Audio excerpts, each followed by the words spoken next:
Hey there, everybody, and welcome back to another episode of the Satisfied Watch Collector podcast. My name is James, and I will be your host for the show. So today we're going to be talking about how to keep collecting exciting.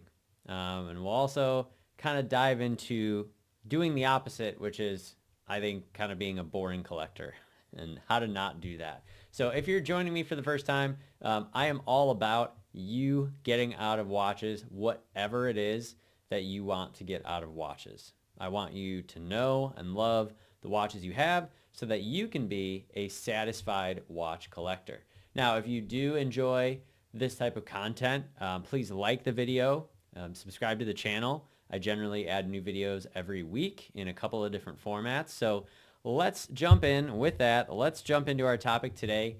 Again, we're talking about how to keep collecting exciting. And for me, this is I was going to say probably like 7 or 8 year journey, but I think in all honesty, it's been longer than that. I shared a little bit about my early days of collecting with Fossil being my first watch and loving Movado and kind of diving very deep into that world for a while. And just the things and the patterns that I have developed over my time in collecting. Again, at one point I had 3 Movados that were exactly the same watch, but just different colors. A two-tone, a black PVD, and a silver version of the exact same watch. And I think the way you keep collecting exciting, to kind of give like my immediate answer, and then we'll dive a little bit into, some of the details of it. I think it's finding the right balance for yourself between always having something else in your sights, but really loving what you have. And to me, that is what my brand is all about. Like it's what the idea behind the Satisfied Watch Collector is really meant to be. Because what I've observed in the industry is typically, I would say it's people on the front end of that. Like there's always a next watch, like to the point where you actually get something that you've been yearning after or working towards for a while. And immediately you're like, okay, cool, got this watch. Now what's the next one? And I think especially, I've talked about hype watches a lot. I don't bring it up just because like I just talk about it because of the fact that it's so prevalent within the watch collecting industry. Rolex Daytona, Patek Nautilus, AP Royal Oak, like those to me are like the hype watches. Now, what I think is more interesting, and we can go, this is where we'll go down the rabbit hole a little bit, is how do you find really interesting, really odd, really off the beaten path versions of those watches to just make it more fun, right? Like everybody wants a steel Daytona white face. I'm just like, it makes me want to vomit at this point. Now, if you have one of those, like no disrespect, right? It's a great watch. Don't get me wrong. I've said this before, right? I don't like hate those watches. I just think that if all you go after are those types of watches, it's going to get really boring really fast because all the excitement is going to be gone very quickly because you'll get the watch and then, okay, well now there's this other hype watch that everyone's talking about. So now I need to get that watch, and maybe that watch is more expensive and maybe it's way out of my budgetary reach. So now what do I need to do? I talked in a prior podcast about like, kind of not fake versions of the watch, but just essentially, cheap knockoffs of that watch. They don't claim to be fake, right? It's just, hey, you can get essentially this watch. It looks the same. It just has a different logo on the dial, or it just has different specs or different metals or what. Like those things are out there. Again, no disrespect to it, but I do think that lessens the excitement of collecting. So like I say, it's that balance between, okay, what's the next one? But also it's, okay, with what I have, I'm going to find out more about it. I'm going to learn more about the history of that watch. I'm going to learn to understand more about what goes into making that watch and the development of that watch and what were the 3 models that preceded that watch.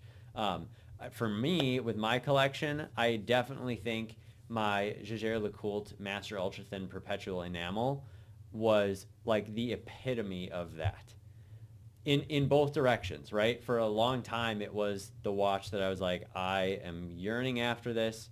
I'm looking at it. I'm watching videos. I'm looking at pictures of it. I'm doing all those things because it's just such an epic freaking watch. And at the same time, once I had it, like the honeymoon still continues with it. I mean, I've had it for, it's been, like 2.5 years, almost 3 years, I think, that I've had it now. And even though I've had it for that period of time, I still have moments where I'm like, maybe I just get rid of most of my other stuff and just have that. Like, I still have that because I continue to learn about it. I continue to watch and look for JLC videos and just different things on guilloche and rose lathes and engine turning, just seeing how that process actually happens to see and understand what all went into that watch. So again, that's like the balance of it for me. And I think talking about how do you keep collecting exciting, it's finding variety within the hype. And if you can really detach from the hype, I think that's really the best place to be, because then you're just doing it for you. Then it's not, you're not doing it to impress anyone. You're not doing it because you have to have a certain watch because it's talked about. It truly just comes down to kind of going back a little bit to some of the things we've talked about before on the podcast of like, what are the design elements that you really love? What are the things that excite you? What are the complications that maybe you don't have yet in your collection? But I'm not going to go after it just to check the box of like, well, I have to have a chronograph in my collection. I mean, again, you could go about it that way, right? It's like I'm going through an exhaustive list and I'm writing down every single complication that exists. There's a 3-hander and there's a 2-hander even before that. And then there's a date with a 3-hander and then there's a perpetual calendar or, some version in between, a triple calendar, whatever. Like you could go through it in that like very process way, which, I have a lot of respect for that. Like I'm a very process type of guy. And so I think there can be value in that, but there's the creativity and the exploration and the curiosity along with that makes it interesting and then allows you to keep watch collecting exciting. So for instance, let's go down the rabbit hole on a watch, right? I use the example of the Rolex Daytona all the time. I have nothing but love for Rolex. I'm wearing my Skydweller right now as I make this podcast. So nothing but love for Rolex. So don't get me wrong. I'm not here to hate on really the brand or any of its models or anything like that. But let's talk about how it can get more interesting.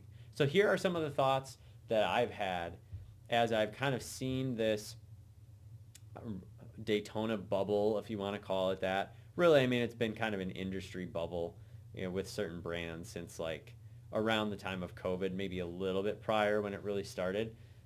Where again, you just have, I think, an AP 50 or not an AP 5711, a Patek 5711 that's worth I think like 25 grand at retail, selling for like hundreds of thousands of dollars. Just insanity, just sheer insanity. So like within that, you have, okay, there's that going on. What else is going on? Well, there's like some really other interesting things. Like, okay, you have some Tiffany branded Patek Nautilus models. And honestly, I'm really terrible with some of those models. So I'm actually going to look because I don't know. I don't know all these models off the top of my head. I mean, there's just so many different references. So I just want to see. And even, it's funny, even when I search for Patek Philippe Tiffany, the first thing that comes up is what? It's the freaking most hyped ever 5711 with that like Tiffany blue dial, right?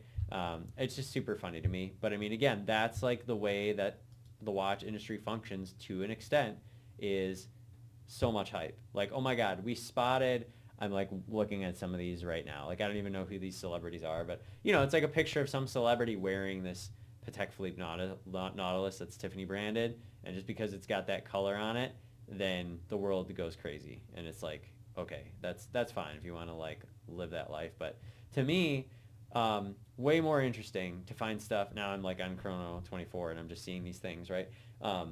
So like I saw one example. Let me just pull it up here. 5712. 5712. So basically you have a small seconds, you have a power reserve, and you have a moon phase with a date on it. So just because it's not a 5711, worth significantly less, way more interesting in my opinion. And I really like the fact that they did strap-clad versions of that watch in some instances because it totally changes the character of the watch. Honestly, I mean, again, I'm not going to knock the bracelet, or like the finishing or any of that because I know it's a very manual process and so like amazing work, Patek, for creating it. But to me, like just changing the character of a watch, sometimes with big details, sometimes with subtle details, that's one of those things that helps keep watch collecting exciting. So again, let's go back to the Daytona. So the steel ceramic Daytonas, I think, came out in 2016, and they before that they really had only come out with like metal bezels. It was whatever the metal of the watch was, that was what the bezel was as well. And then in 2016, these ceramic bezel Daytonas came along, and I think with a lot of things in the watch industry, there's just something about them. There's just something about them that creates popularity. Now, I'm a very big philosophical guy, and so I always like to break that down of like what's the reasoning for that? Like why do people yearn after these watches so much? And I think there were a lot of factors. I mean, the Paul Newman Daytona, right, selling for however much at auction, some millions of dollars or whatever it sold for. I don't even remember. So that's probably one element that like, okay, there's a lot of spotlight on that model. But what about the design elements? I love talking about the aesthetic aspects of things because I've gone over like finding what makes you tick aesthetically is one, really fun, two, really insightful and intriguing to learn about yourself, and three, I think it can also help explain what are some of these more like not mass movements, I don't want to call them that, but some of these kind of more popular movements around watches where there's just communities that go nuts over certain models. So for the Daytona in particular, primarily you have three metals. I guess there's four technically. So you have steel, you have yellow gold, you have rose gold, and then you have platinum. There are some white gold models, I guess. And yeah, so I guess there's five now that I'm thinking about it because you have the steel, the three precious golds, and then you'd have platinum as well. They haven't done titanium or any of those other things yet. They've only done that on the Yachtmaster 42, and then I think the case back on one of the deep sea models. I can't remember if it was the Challenger or something, but so the Rolex Daytona, and even since 2016, they've refined it a couple of times, and they've come out with different dials, different color and metal combinations, and then you have the models that are bracelet watches don't have the ceramic bezel.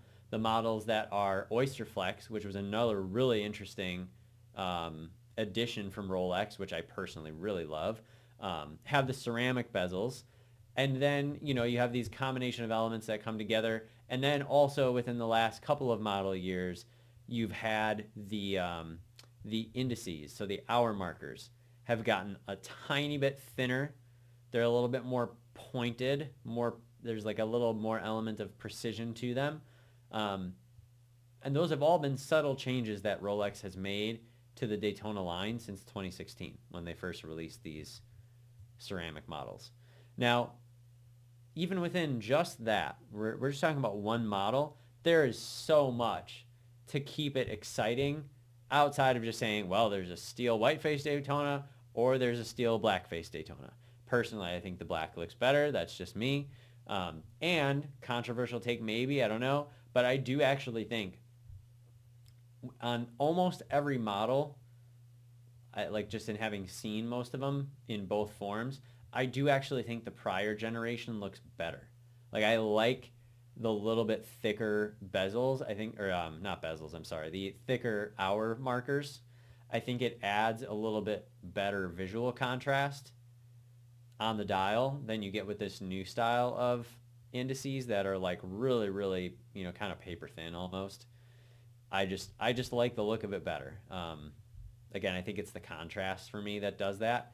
But then within that, so we're talking about like 2 generations of Daytonas here. Then you can dive into like the different metal and dial combinations. Now, of course, I am forever married to blue dials, until one day I wake up and decide that I'm not going to do that anymore. But in the foreseeable future, like it's going to be white metal blue dials for me. That's just what it's going to be. So of course, like the Daytona model that is white gold, blue dial on bracelet, I do really like it. I do really like it. So don't get me wrong there, but I don't think it's the best looking Daytona model though. I don't think so. I really don't think so. Man, if I had to pick one, that's a really tough question. I think I might still go with rose gold chocolate dial Daytona, just because that dial and that combination to me is one of the most beautiful combinations in all of watchmaking. I think even Lange did their Odysseus in a rose gold chocolate dial variant, I think. But yeah, since the prior gen Daytonas, the Arabic numerals, and then where the subdials were the same color as the dial, not the same color as the bezel, the chocolate dial rose gold Daytona, I still think is one of the most beautiful watches ever made, just truly because of all the minute details on it. Rose gold chapter rings, all chocolate dial, Arabic numerals that don't like impose too much on the, like just so many beautiful elements about it. But even within that, like it's exciting. It's not a freaking white dial steel Daytona. It's just not. And there are nuances to it that make it interesting. There's like the Pikachu dial now. I mean, again, the yellow gold Daytona on Oyster Flex, prior gen still, I would still take prior gen, with the black subdials on the like chrono registers and the seconds. Beautiful, gorgeous, really, really love that watch. I almost never in my years of collecting would be like, I would love to own a yellow gold Rolex. That would be one that I actually would own. Like, I don't know that I ever will, but it's really good looking. Like that is a really, really good looking watch. Again, if you're looking at the dial, cut it down the middle. It's perfectly symmetrical on both sides. I know there was that whole thing about like the crown guard structure and how like one of the lugs was a little bit narrower than the other. And once you see it, you can't unsee it. So like I get that. But even that, I could settle for that. I could settle for that just because the dial harmony is so perfect. And the contrast again between the bezel, the hour markers, which were thicker on the prior gen, and the sub registers, really beautifully executed. Even the rose gold sundust. Like I'm not really a rose gold guy, but the rose gold Daytona with the sundust dial, not the diamond baguette one. I think that one's a little too flashy. I just diamond baguette. It would take something really special for me to want to go there. But yeah, sundust dial. Before that, it was just like a rose gold dial. Like it was just kind of the same color as the metal. And then they did that like sundust thing where it's like a slightly more silvery version of the same watch, like on the dial. I thought that was spectacular. I actually got to try that one on at a local boutique. And up until that point, I was like, rose gold chocolate is the way to go. And when I put that one on, I was like, man, like that would be great actually. Like that rose the gold sundust is stunning. So that's just one example. And I mean, there are more. We haven't even talked like the platinum. Platinum is just a whole nother level of Daytona. Same kind of thing. Prior gen, regular model platinum, the like classic Platona as it's called, with the chocolate bezel, ice blue dial, chocolate sub registers, but not filled in, just the chapter rings. I really think that watch is stunning. And again, that is a great one for me because that's one of the reasons I do like white metals is it is a little more subtle. It's a little more under the radar. Obviously, if you know Rolex and you see the ice blue dial, you're going to know what that is. It always means platinum in the Rolex world. But That doesn't change the fact that, just like objectively speaking, it is a beautiful watch. The beautiful construction there. So that's just one model line from Rolex. And there are a lot more that we could talk about, and I probably will at some point, because I do want to do like some catalog deep dives. I just think that would be really fun to do, and talk through just my thoughts on some of these different things. But even just for one model line within Rolex, that's a really fun one, because there's so many more interesting options there, and it keeps things interesting. The wildest part for me is, back in the day when I was first looking at rose gold chocolate Daytona, I was like, man, okay, that's like kind of, it's a precious metal variant, so it's worth more. So you're going to pay like right around 30 grand probably for something like that. But then you could get into a steel for like half the price, so maybe that's worth doing. So before, that was like a choice you had to make. Now, again, unless you can get a Rolex Daytona in steel at retail, it's not even really a consideration. Like, because they're like unobtainium. I have seen some posts that are saying that the inventory is coming back, or they're just becoming more available. Or I don't know. I think a while ago I heard that Rolex was opening another facility in Geneva, and so there's going to be more inventory available. So that could be happening too. I'm not sure. I don't. Obviously, no one can really see behind the curtain of Rolex, but I do think, again, now that it's not really a choice based on price, like you're not having to select it based on price. You're going to pay about the same for a steel white-faced Daytona as you will for a precious metal Daytona. So that's I think a relevant factor in that conversation. And sorry if my dogs are going to be whiny for a second here. So that's one model. Sky Dweller, we could go there. That's a really fun one too for me, because I definitely debated with the Sky Dweller at first. So they have I'm wearing my Sky Dweller right now, and it is still one of my favorite Rolex models.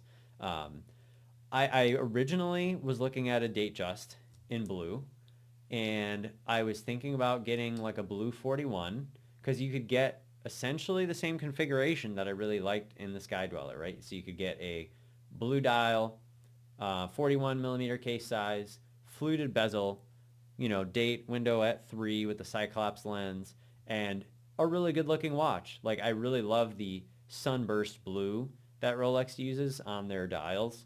Like the Bluesy two-tone sub, fantastic, looks great. Sky Dweller, the Datejust, great, like beautiful on all of them. And I remember thinking, okay, but like, am I going to love that watch when I have this alternative that is way more complicated, gives you way more tech, ring command bezel, annual calendar, dual time zone, like all the extra stuff. And sure, even when I bought it, you were going to pay a premium on the secondary market. You just were. And at that point I had zero shot at getting it at retail. So like, I'd probably have a better chance now. But so those are the things that, again, just even in considering those little nuances within your collection. And of course, budget is a factor there. Wearability is a factor there. People tell me all the time, and I have no shame about saying it. People tell me very often that the watch is just too big for me. It's fine. Fine. Whatever. I really don't care, because I love it that much. Like, if I am going to limit myself to traditional sizes and not wear anything bigger than like a 45 millimeter lug to lug, then yeah, that would eliminate a lot of watches from my ability to wear them, and probably several from my collection. And the fact is, I just don't care. Like, I'm not doing it solely for the sake of having a big watch. I'm doing it because I love the watch and I love the functions and the look. And to me, that is part of keeping watch collecting exciting. Going back to when we talked about breaking the rules, I think in the last podcast that I did. Break the rules, y'all. Like, break the freaking rules of what is traditional and normal in the collecting space, because it's going to help you keep watch collecting exciting. So those are a couple of examples. Like, those are just a few examples. And again, I probably will do at some point. Like, I really want to do like a JLC deep dive. I think that would be fun, just because of how much I love JLC. We could go deeper into Rolex, Grand Seiko. Oh my God. I mean, we could spend probably several hours going through like the dial variants and metals really that you can find in Grand Seiko. Gerard Perregaux, like another one.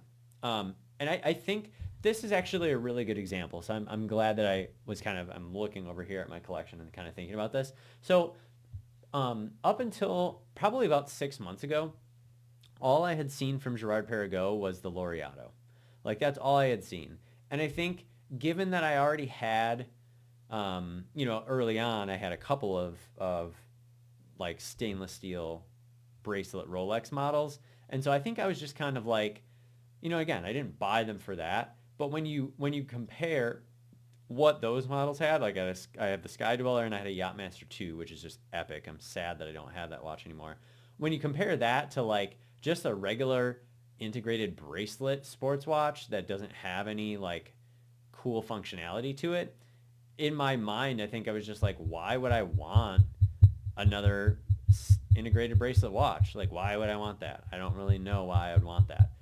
Again, Grand Seiko was a little bit different because there were some brand associations there with like just the nature-inspired dials and all those things and the polishing. So like there was something special to me there. But like looking at the Laureato, I was just kind of like, it doesn't do anything for me. Like I've seen them. I remember trying them on at a boutique, kind of locally to me. And I remember just thinking like, yeah, this is kind of nice. Like it actually fits. They have the 38 millimeter Laureato that I think is discontinued now, which is really unfortunate. Because if there was a version that I would probably go after at some point, it would most likely be the 38. But it just didn't do a whole lot for me. And I think that's why I kind of turned a blind eye to Gerard Perregaux because I just wasn't super interested in what they had. And then, like I say, within maybe I've had the watch for several months now, but I think I got it back in fall. So, like early last year, I started to look at Gerard Perregaux, and of course I'm always like scrolling on Chrono 24 because that's just what I do. And it's honestly like my social media. Some people are like doom scrolling on social media. I happy scroll on Chrono 24, and I avoid a lot of politics, and it's great. So I remember going through and seeing one of the 1966 models. It wasn't the Orion, but it was one of the 1966 models, and it just had this very like elegant looking case, very modern kind of look to it. And I was like, man, I didn't even know that Gerard Perregaux made like dress watches that weren't the Laureato, right? That's all I had seen. And so I remember starting to look through and I was like, okay, this is a cool dial. Oh, this is a blue dial. That's cool. Like I just started going down the rabbit hole a bit. And then I ran across the 1966 Orion series. And I was like, that aventurine dial is unbelievably beautiful. There's fire to it. I saw like the rose gold model as well, which just makes it look even warmer because of the rose gold tone. Really brings out that warm tone in the little mineral deposits in the dial. And so that was what got me into looking and starting to like kind of track, over time, just like what were the Orion models doing? Were they stable? Were they up? Were they down? And ultimately, what led me to getting a really good deal on a pre-owned one. So, so that is another example of keeping watch collecting exciting. And even to, like I shared, I wouldn't have looked at Gerard Perregaux because I just assumed that like all they had was the Laureato. So I do, and of course, on the flip side of this conversation, there's also like you can't know every single brand of every single watch of every single, like you just can't know that, unless even if you're in the industry like full-time professionally, maybe you can know a lot of them, but there's always going to be some stuff you probably haven't spent time looking at, haven't really seen, haven't paid much attention to, and that's just depends on how deep down the rabbit hole you want to go. Again, for me, it's always been very pragmatic and like it's got to be something I'm interested in. Otherwise, I have really zero desire to talk about it, look at it, think about it. I think that to me is another illustration of you've got to follow the aesthetic pieces and aspects of watches that you like. It is really important. Like, you can go routinely through a catalog of some sort and just like peruse. I mean, you can do that. I personally haven't found much value in doing that. The only times that I start to do it are again when I'm thinking that there might be a reason for me to do it, like Gerard Perregaux, right? When I started to be like, okay, there's some other models here that I haven't seen that would be interesting. Like another one I was looking at along the way was the Eternity Edition ones. Like, oh my God. So now you have again, it was integrated steel sports, but like it was more interesting because it had an enamel dial and a flinke pattern underneath. So like that was interesting. I think the size is probably a little bit big for me on that one, just based on what I've seen. So it probably wouldn't be my go-to, but it's another way that you can say, okay, I'm finding something in the catalog here. Maybe it's even within this model line. Going back to the Daytona, right? It's like, okay, wow, they have these baguette diamond indices models of Daytona. You know, they have like the rose gold version, they have the platinum version, and so it's just a way for you to get to something more intriguing and more interesting than the basic model.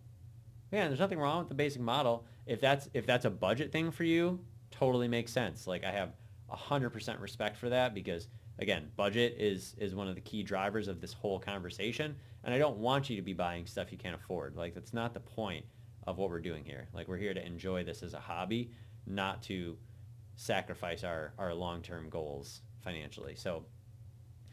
So that to me is some ways that you can keep watch collecting exciting. And I do think this is illustrated well when you meet with other watch collectors. And I can't remember if I had shared. I went to a local Red Bar event, actually for the first time, maybe a couple weeks ago. And, you just kind of mingle with people around the room. And I remember talking to a dude who was like super cool and like a really nice guy. And just when he was talking through like some of the stuff he had, I think he was wearing a Rolex GMT, if I recall. And like, I'm like, okay, the great watch, like no qualms about that. It's a great watch. But I'm like, okay, it's a Red Bar event. And like, what would you want to wear to something like that? Like, what's an interesting talking piece? Now, again, there's no negatives about that, right? You're going to have your daily piece or pieces that you kind of wear and you rotate in and out. But I was actually most fascinated when he started talking about like vintage Seikos. It's like, okay, how the heck did you get into that? Like how did you find vintage? I can't remember what year he was talking about even, but like, just older Seiko models. And I'm like, that's really cool. And I didn't even know what they looked like. I had to like, ask him for pictures to see what they looked like because I had never seen that model and year. Like I know what a GMT looks like. I see them all the time on social media and all that sort of stuff. I probably think they're one of Rolex's less attractive watches. Some people might hate me for saying that. I mean, like the Batman, the GMT Master with the blue and black, I think is, of course, because I like blue, is probably one of the more attractive watches for me. I do like the one on Oyster, not the Batgirl on Jubilee. But yeah, it's just like if you're going to an event like that with watch people, what are you going to wear? And I wore my JLC because I was like, that's just an interesting watch. And realistically, I think anything in my collection is kind of interesting. But, again, to me, like the Omega Pro Prof, you never see those things. Like you just never see them. Like, yeah, they're out there, of course, but you're not going to like run into someone who's wearing one. If they're wearing an Omega, it's probably going to be most likely like a Seamaster 300 meter, because that's like one of the more staple watches in Omega's catalog. Or even Rolex. Like it running into someone wearing a sub, I don't know. I mean, again, sub is a great watch. It's a great daily. No disrespect to it, but like me running into someone who's wearing a sub, I would be excited that they're like a watch person and maybe they're into watches, but I'm not going to be like super into what that was about. I always want to know people's story. So again, like don't take this the wrong way, but I'm just saying for me, that's not super interesting. It might be, it's meaningful to them and it's like has a use case for them and that's why they're wearing it. And that's the thing that matters the most. But here we're talking about like, how do I think about keeping watch collecting exciting? And to me, again, even though the Sky Dweller is a mass production Rolex model, it's way less common than many of the other popular models out there. In a watch group that I'm in, like some folks that have like an Air King or a Yachtmaster, with the platinum bezel. Like that is really interesting to me, even though again, it's a mass produced model. My Yachtmaster 2, I still, like I said, I miss that watch a lot. I'm very committed to only one watch per brand at this point, so I don't think that I'll ever get it back. Sometimes I think about getting it back because it was just so great. There's just so much about it that I loved, but to me, having two watches that both had the ring command, that was exciting. That was exciting. So that's really what I have to share on that topic. So I do think it's important because the reality is watch collecting is a long journey. Even for many of us to acquire one singular watch is a long stretch of time. Again, to get my Sky Dweller was probably at least 3 or 4 years, if not more, of again just like financially prioritizing, saving, working extra, doing extra things. Like that's a long time. And to get there and just lose all interest can be really, really tough. It can be really, really tough. So what I did was I continued to learn about the Sky Dweller, understand the Sky Dweller, like get and grasp how to even set the Sky Dweller. Like watch some videos on setting it. There's 3 different modes based on where the bezel is turned, and like it's just there's a lot to it just to set the darn thing, let alone to like wear it all the time. So as you are acquiring these pieces, as you're diving further into your watch journey, don't forget to find that balance. Keep watch collecting exciting.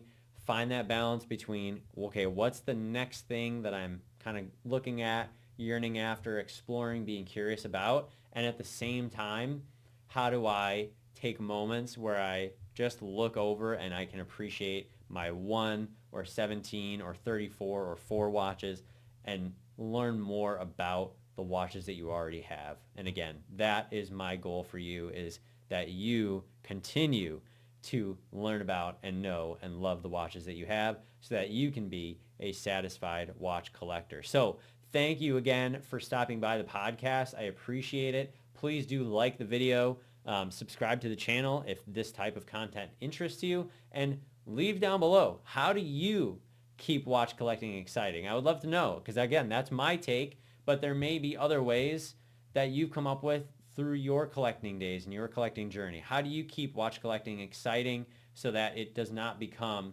again, just that continual chasing or just complete, I don't want to call it complacency, because again, we're talking about luxury watches. There's nothing complacent about it. If you're in this conversation to any degree where you own a luxury watch, you're already doing pretty well for yourself, and you should be proud of that. So tell me down below how you do it. How do you keep it exciting? And I will talk to you next time. Bye.